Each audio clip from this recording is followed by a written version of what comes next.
11월 1일 금요 기도회를 시작하도록 하겠습니다. 먼저 오늘 본문 베드로전서 1장 18절에서 19절 말씀 먼저 읽도록 하겠습니다. 함께 본문 읽겠습니다.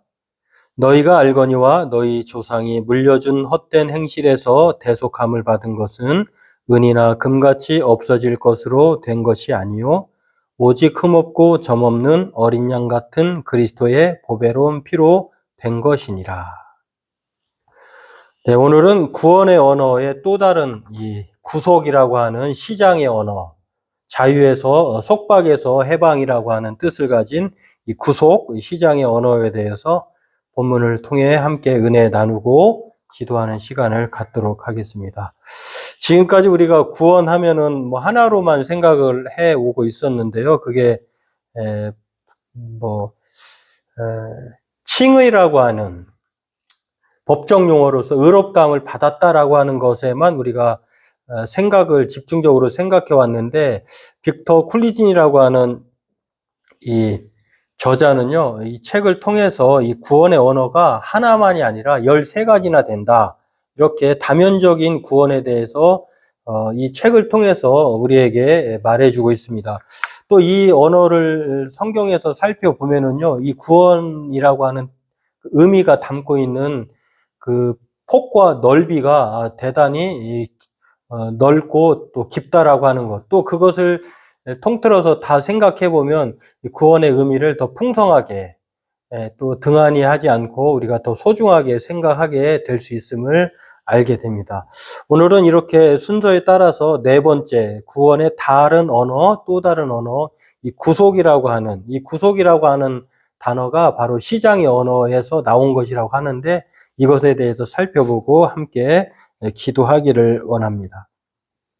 그래서 이 구속이라고 하는 이 시장의 언어는요, 원래 우리가 구원하면 사망에서 생명으로 옮겨지는 것, 또는 뭐 유죄에서 무죄를 받는 것, 이 정도로만 구원을 생각했다라고 하는 것입니다. 근데 구원의 언어가 시장의 언어라고 하는 것을 저자는 이 책을 통해서 말해주고 있는데요. 이 구원의 의미가 주로 이제 이렇게 사망에서 생명, 유죄에서 무죄 받는 것에 한정되게 생각했다라고 하면은, 저자는 오늘 이 빅터 쿨리진이라고 하는 분은 이 구원의 언어, 이 구속을 말하면서 이 구속의 언어가 노예의 생활에서 자유를 가져오는, 속박에서 해방을 주는 그런 뜻으로 이 구속이라고 하는 구원의 언어를 설명하고 있다라고 하는 것입니다. 근데 이제 물론 이제 이 자유, 해방이라고 하는 단어만 가지고 어떤 한 몇 가지에 국한돼 가지고 오용하는 경우도 있는데요. 이게 바로 돈으로부터의 해방, 질병의 속박으로부터의 자유, 이것을 주장하는 물질주의의 관점으로 해석하는 그런 교파들이 있는데, 오로지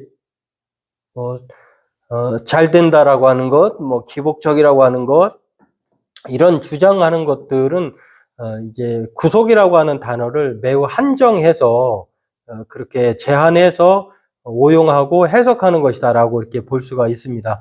그러한 면에서 오늘 이 구속이라고 하는 시장의 언어가 주는 이 의미는요, 단지 이게 물질주의 관점으로 해석하는 돈으로부터의 자유와 해방, 질병으로부터의 속박과 자유, 이런 것들로만 말할 것이 아니라, 성경에서 말하는 이 구원이라고 하는 단어는 이 구속에 가까운 용어인데, 이것은 바로 죄인이 하나님의 자녀로서 참된 삶을 살지 못하게 막는 모든 것으로부터의 자유를 말하는 것입니다. 이제 단지 그냥 돈이나 질병 같은 정신적인 고통, 이런 것으로부터의 자유와 해방을 말하는 것이 아니라, 정말 우리가 살면서 하나님의 자녀로서, 죄인된 하나님의 자녀로서 참된 삶을 살지 못하게 막는 모든 것으로부터의 자유와 해방을 가져다 주는 것이 바로 구원의 포괄적인 의미다라고 하는 것입니다. 그래서 성경이 말하는 이 구원이라고 하는 단어를 오늘 본문에서도 대속함을 받는 것이니 우리 이렇게 말씀하고 있는데요. 그것은 바로 어린 양 같은 그리스도의 보배로운 피로 된 것이다, 이렇게 말씀을 하고 있는데, 이 성경이 말하는 구원을 살펴보면은요, 이렇게 구속이라고 하는 리트리온이라고 하는 헬라어 단어입니다.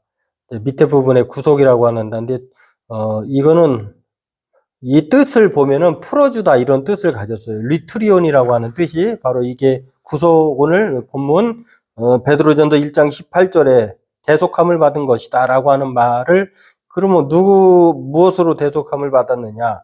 오직 점없고 흠없는 어린 양 같은 그리스도의 보배로운 피로 우리가 대속을 받았다는 것입니다. 이때 사용된 단어가 바로 리트리온이라고 하는 단어. 이것은 풀어주다라고 하는 뜻인데, 이 풀어주다라고 하는 뜻이 바로 시장에서 1세기 당시에 노예를 사고 팔았는데요.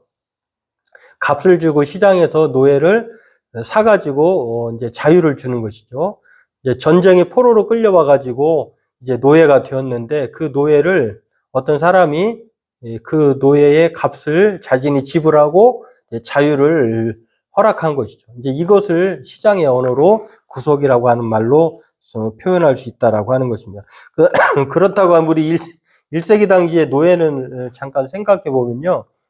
지금 뭐 그런 경우 없습니다만 1세기 당시에 신약 성경이 쓰여질 당시에 로마 시대는 노예 제도가 매우 활성화되었었다라고 하는 것입니다. 그런데 이 노예는 양자와 더불어 극명한 대조적인 차이를 갖게 됩니다. 뭐 지난 시간에 우리가 구원의 또 다른 언어를 살펴봤을 때에 그것을 입양의 언어로 우리가 살펴봤었는데요. 입양 받았을 때 양자로 입양된다고 하는 것은 정말 그에게 주어지는 그 유익함이 비교할 수 없을 정도, 새로운 이름도 갖게 되죠. 또 새로운 가족으로 편입이 되죠. 또 과거가 다 청산이 되고 아버지의 유산을 정당하게 물려받을 수 있는 그런 대단한 특권을 누리게 되는 것이 바로 그 양자가 된다라고 하는 것. 그게 그 가족의 언어로 입양이라고 하는 말로 썼는데, 그 양자와는 정말 비교할 수 없는 아주 그 천하고 또 비천한 존재가 바로 노예였다라고 하는 것입니다. 그런데 그 노예는요, 뭐 그냥 주인의 단지 그 재산의 일부였다라고 하는 것입니다. 특히 노예의 자녀들은 말할 것도 없었다고 하는데, 주인 마음대로 처분할 수 있는 뭐 그런 것으로부터 그런 존재, 그런 상태에 놓여 있는 것인데요. 전쟁의 포로로 몸값을 지불하는 것을 이제 구속이라고 하는 말로도 시장 언어로 말할 수 있는데, 이렇게 노예를 자유하게 하는 것, 시장에서 값을 주고 지불하고 사는 것을 구속이라고 하는 시장의 언어로 구원을 말하고 있다고 하는 것입니다. 그리고 1세기 당시의 노예제도는 주인 마음대로 그야말로 처분할 수 있는 존재, 착취와 학대의 대상이었다라고 하는 것입니다. 그것을 가르쳐서 이제 구속의 언어로 이제 구원이라고 하는 말을 차용해서 쓰고 있는 것인데요. 이처럼 이제 성경은 구원을 시장의 언어, 이 구속이라고 하는 말로 사용하면서, 그러면 우리를 노예를 자유케 하는 것, 시장에서 값을 지불하고 사는 그 단어, 구속을 구원이라고 말하는데, 우리를 구속하신 그 값이 무엇이었느냐라고 말할 때, 오늘 성경은 바로 그 값을 예수 그리스도의 보배로운 피다 이렇게 말을 합니다. 그러니까 저와 여러분들이 구원받은 백성이 된 것은요, 노예에서 그야말로 노예와 그 착취와 구속으로부터 그런 착취와 학대로부터 이제 자유와 해방을 맞이한 것은 그 값이 지불되었기 때문인데, 그 값은 바로 그리스도의 보배로운 피로 된 것이다라고 말하고 있는 것을 성경은 우리에게 가르쳐 줍니다. 그렇다고 하면 우리는 이 노예 상태에 있을 때에 우리는 어떤 속박에 놓여 있었는가? 우리는 어떻게 노예의 상태에 그렇게 살아가고 있었는가를 성경을 보면 몇 가지로 표현하고 있습니다. 우리가 노예되었을 때, 예수 그리스도의 피로 값을 치르지 못했을 때에 우리의 상태는 어떤 상태였느냐? 어떤 노예의 상태였느냐? 우리를 구속하고 우리를 억압하고 우리를 착취하고 있는 것이 무엇이었느냐를 보면, 먼저 첫 번째가 의지의 속박이었다라고 하는 것입니다. 우리 스스로가 바로 이 자유를 얻을 수 없는 무능력의 상태였다라고 하는 것이 바로 의지의 속박이다라고 하는 것을 알 수가 있는데요. 그것은 바로 로마서 8장 7절, 8절에 나와 있는 것처럼요. 우리의 생각은 하나님과 원수가 되었고 또 하나님의 법에 굴복하지도 아니할 뿐만 아니라 할 수도 없고 육신에 있는 자들은 그래서 하나님을 기쁘시게 할 수 없었다라고 하는 노예가 아무리 잘을 해도 양자가 될 수 없죠. 우리 스스로가 그렇게 되지 못한다라고 하는 것입니다. 우리 스스로가 이 속박, 의지의 속박, 무능력의 상태에 놓여 있기 때문에 우리가 자유를 스스로는 얻지 못했다라고 하는 것입니다. 두 번째로는 이 감정의 속박인데요. 이 감정의 속박은 두 가지의 두려움이 우리를 사로잡고 있는 것입니다. 하나는 죽음에 대한 두려움입니다. 노예는 언제 죽을지 모르잖아요. 주인이 처분할 능력을 항상 가지고 있기 때문에 항상 불안합니다. 누구에게 팔려갈까 그렇게 생각하는데 바로 이 죽음에 대한 공포, 두려움을 가지고 있는 게 바로 감정의 속박을 갖고 있는 노예의 상태입니다. 또 하나는 하나님에 대한 두려움입니다. 자기가 죽을 것도 두렵지만 그러나 그 이후에 심판이 주어지기 때문에 하나님에 대한 두려움이 노예의 상태에 있을 때에 갖는 그런 속박이라고 할 수가 있고요. 세 번째는 육신의 속박을 말하는데 이것은 육신을 가지고 있는 한 우리는 끊임없이 시험을 받게 되고 또 자신의 욕심의 유혹을 받아서 늘 죄 가운데에 노출되어 있는 그러한 상태에 놓여 있는 것이 바로 노예의 속박의 세 가지라고 말할 수가 있겠습니다. 그러니까 의지와 감정과 육신의 속박이 노예의 세 가지 특징이라고 할 수 있는데요. 그런데 그 속박으로부터 예수 그리스도의 보배로운 피가 우리를 자유케 그 몸값을 치르시고 우리에게 해방을 가져다 주었다라고 하는 것입니다. 그렇다고 하면 이 구속의 유익함이 무엇일까요?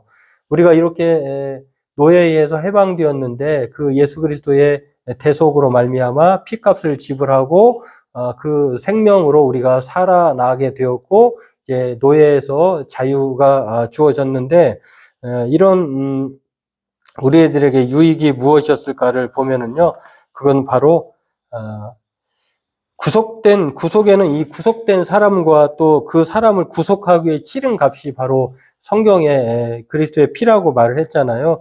근데 성경의 기자들은요, 이 구속의 유익함을 죄인을 위해서 몸값을 지불되었다라고 말하는데 이것을 바로 우리에게 구속의 유익에 대해서 말을 하고 있습니다. 영원한 하나님의 아들의 피가 몸값으로 지불되었고 또 죄인을 위한 몸값이 지불됨으로 말미암아 우리는 이제는 더 이상 노예가 아니라고 하는 것입니다. 이게 바로 우리에게 주는 유익이다라고 하는 것입니다. 만약에 예수 그리스도의 피가 우리에게 몸값으로 지불되지 않았다라고 하면 우리는 여전히 그 세 가지의 의지와 감정과 또 육신의 속박에서 무능력하게 늘 두려움과 공포 가운데에 살아갈 수밖에 없는 처참한 상태에 놓여 있게 되었을 뿐이다라고 하는 것입니다. 그러나 이 구속의 유익, 예수님이 오셔서 자기 목숨을 대신해서 그 우리를 위해서 대신 내어 줌으로 말미암아 우리가 이제는 그 노예 상태에서 해방, 자유를 얻게 되었다라고 하는 것입니다. 그리고 오늘 본문도 바로 이렇게 대속함을 받은 것이 돈도 아니고 은도 아니라 바로 오직 흠없고 점없는 그것으로 값을 지불할 수 없죠. 오직 완전하시고 또 죄가 없으신 하나님이시자 인간이신 예수 그리스도의 그 대속으로 말미암아 우리가 이렇게 보배로운 피로 우리는 자유를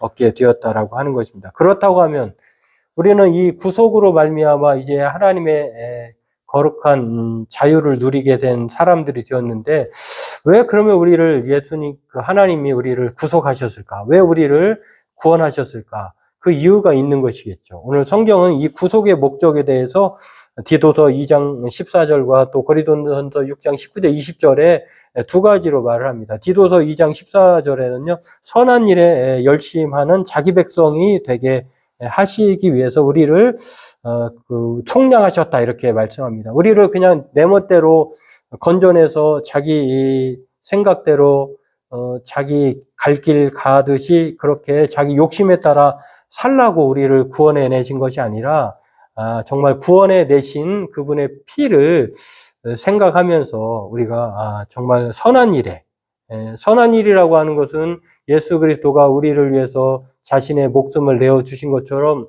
우리 또한 그 사랑을 받은 우리 또한 선한 일에 열심을 내게 하는 백성으로 살게 하기 위해서 우리를 구속하셨다라고 하는 것입니다. 그리고 이제는 더 이상 우리는 이제 노예의 신분이 아니라 자신의 피값으로, 몸값으로 우리를 구속해 주신 그 주인이신 예수 그리스도를 위해서 우리가 그분을 위해서 그분께 영광을 돌리고 우리의 몸을 거룩하고 흠없는 삶을 통해서 하나님께 영광을 돌리는 그런 삶을 살아야 한다라고 하는 것입니다. 그래서 고린도전서 6장 19절에는 이렇게 말합니다. 이제는 우리 몸이 성령의 전이다라고 하는 것입니다. 우리는 우리의 자신의 것이 아니라 정말 값으로 산 것이 되었는데 그런즉 너희 몸으로 하나님께 영광을 돌리라.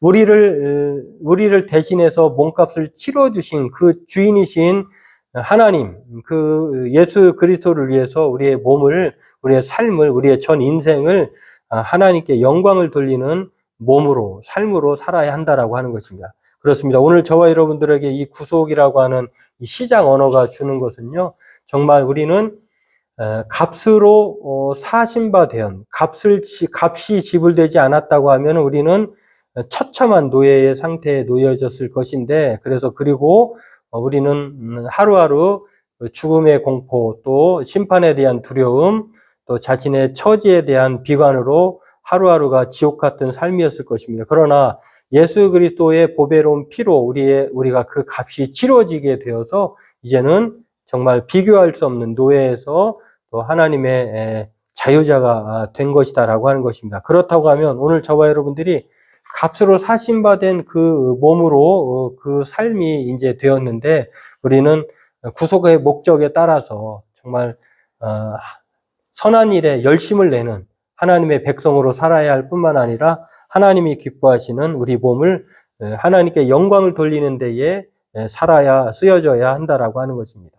내 몸, 나를 위해서 자기만을 위해서 사는 것이 아니라 예수님께서 자기 몸을 버리셔서 모든 하나님의 자녀들에게 새 생명을 허락해 주었던 것처럼 우리 또한 그렇게 살아야 한다라고 하는 것입니다. 오늘 이 구속이라고 하는 시장 언어, 속박에서 해방을 얻게 된 이 구속의 의미들을 잘 기억하고 정말 하나님께서 우리를 구속하셨구나. 그렇다고 하면 구속받은 우리가 자기 백성으로 선한 일에 열심으로 살아야 할 뿐만 아니라 우리의 몸을 하나님이 기뻐하시는 하나님께 영광을 돌리는 데에 사용되고 또 우리의 삶을 또 그 하나님께 그렇게 살아내려고 하는 구속받은 자로서의 삶을 살아야 될 줄로 믿습니다. 오늘 이것을 기억하고 하나님 앞에 노예에서 자유케 하신 구속의 은혜를 늘 감사하고 또 구속받은 자로서 선한 일에 열심을 내는 하나님의 백성으로 살게 해달라고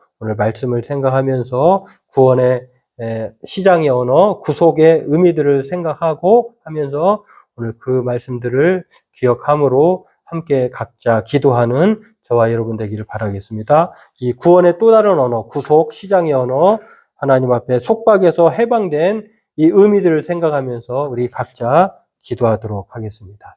기도하겠습니다.